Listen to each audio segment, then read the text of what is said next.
ভাই বোন, তোমরা সকলেই ভালো আছো তো? আমিও তো ভালো আছি। আবার রোজের মতন তোমাদের কাছে আমি চলে এলাম দুপুরের খাবার নিয়ে। এই যে ধনেপাতা বাটা, মাছের ঝাল, এটা হলো মাছের মাথা দিয়ে মুড়ি ঘন্ট। মাছের মাথা দিয়ে ঘন্ট, মাছের ঝাল, ধনেপাতা বাটা। তোমরা কিন্তু পাশে থাকবে।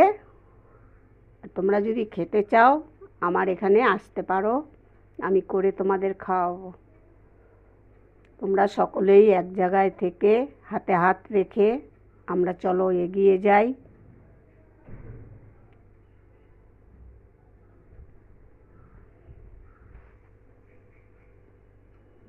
টাটা।